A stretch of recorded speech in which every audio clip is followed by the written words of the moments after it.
जय हिंद दोस्तों। तो आज 10 महत्वपूर्ण क्वेश्चन देखेंगे। घाव से निकलने वाले सफेद द्रव को क्या कहा जाता है? पेस्ट, प्लाज्मा, लार, मवाद। तो इसका आंसर होगा डी, मवाद।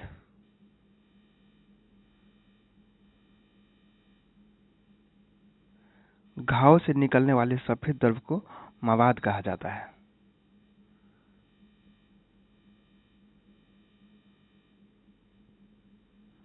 प्रकाश संश्लेषण की दर किस रंग के प्रकाश में अधिकतम होता है?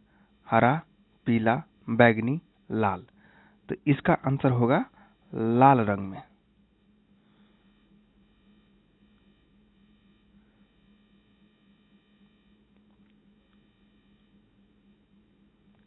प्रकाश संश्लेषण में कार्बन डाइऑक्साइड और जल के बीच रासायनिक क्रिया के फलस्वरूप ग्लूकोज का निर्माण होता है तथा ऑक्सीजन मुक्त होता है। यह क्रिया कृत्रिम प्रकाश में भी होता है। लाल रंग के प्रकाश में यह क्रिया सबसे अधिक होता है।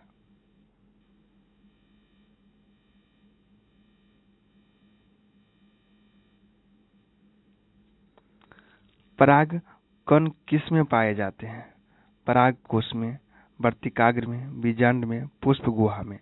तो इसका आंसर होगा पराग कोश में।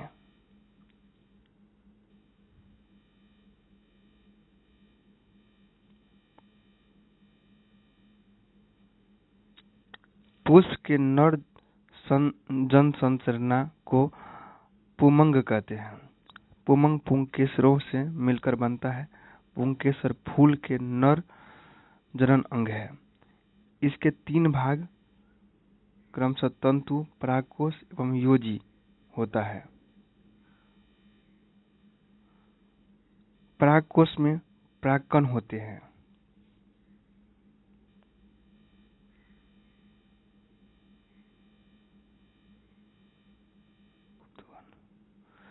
किस प्रकार का प्रजनन अधिक विविधता ला सकता है? लैंगिक, मुकुलन, पुनरुत्पादन और अलैंगिक।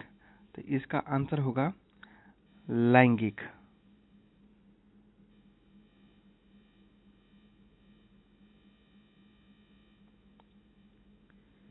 लैंगिक जनन के अंतर्गत एक ही जीवन के अंतर्गत अथवा विपरीत लिंग वाले विभिन्न जीवों द्वारा नर तथा मादा युग्मक का निर्माण शामिल है। युग्मक का निर्माण अर्धसूत्री विभाजन के कारण होता है, जिसके कारण लैंगिक विविधता होती है।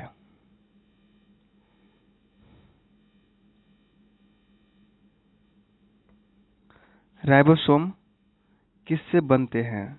वसा से, लिपिड से, प्रोटीन से, स्टार्च से। तो इसका आंसर होगा प्रोटीन। प्रोटीन से बनते हैं।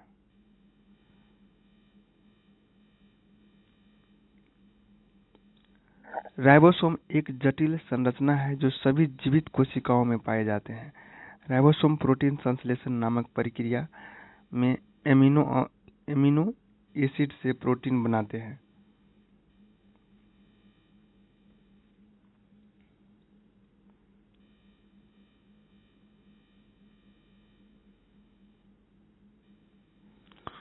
पौधे की जड़ें ऑक्सीजन कहाँ से प्राप्त करती हैं? रंध्रों द्वारा ली गई ऑक्सीजन जड़ों तक पहुंचाती है। जड़ों को ऑक्सीजन की आवश्यकता नहीं होती है। मिट्टी के कणों के बीच मौजूद वायु अवकाश से, मिट्टी में मौजूद जल से। तो इसका आंसर होगा मिट्टी के कणों के बीच मौजूद वायु अवकाश से, मतलब सी ऑप्शन होगा इसका।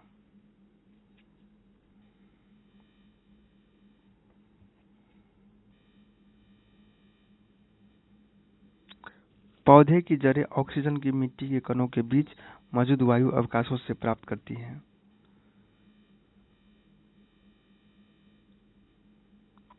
हवा के परागण को क्या कहा जाता है? पोलिनोफिली, हाइड्रोफिली, हार्बोफिली, एनीमोफिली। इसका आंसर होगा एनीमोफिली।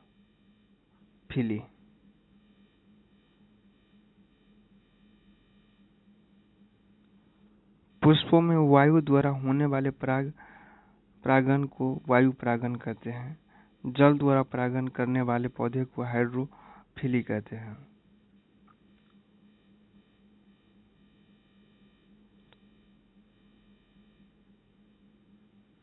निम्न में से किस प्राणी उत्तक में चपटी कोशिकाएं होती है? सल की उपकला, घनाकार उपकला, मास्ट कोशिकाएं, प्लाज्मा कोशिकाएं। 8 का इसका आंसर होगा सल की उपकला।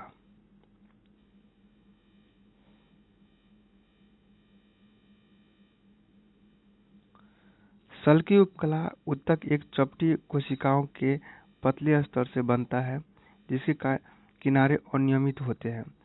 यह उत्तक रक्त वाहिकाओं के भित्ति तथा फेफड़ों के वायुकोश में पाया जाता है और यह विसरण सीमा का कार्य करती है।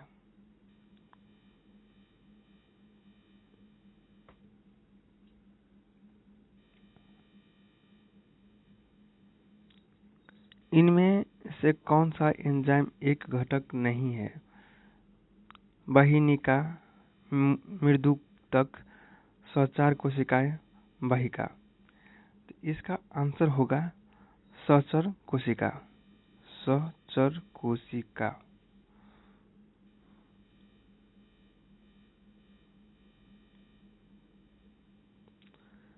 जाइलम पादप संवहनी उत्तक है जो जड़ों से पानी और घुले हुए खनिजों को पौधे के शेष हिस्सों तक पहुंचाता है। पादपों को यांत्रिक सहायता भी प्रदान करता है।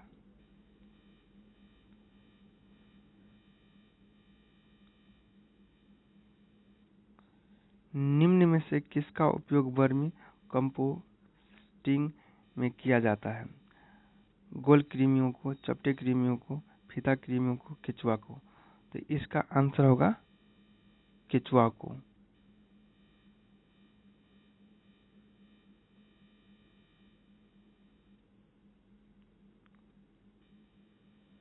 केचुआ का उपयोग वर्मी कंपोस्टिंग में किया जाता है। वर्मी कंपोस्ट पोषण पदार्थों से भरपूर एक उत्तम जैव उर्वरक है। यह केचुआ द्वारा वनस्पति एवं भोजन के कचरे आदि को विघटित करके बनाई जाती है।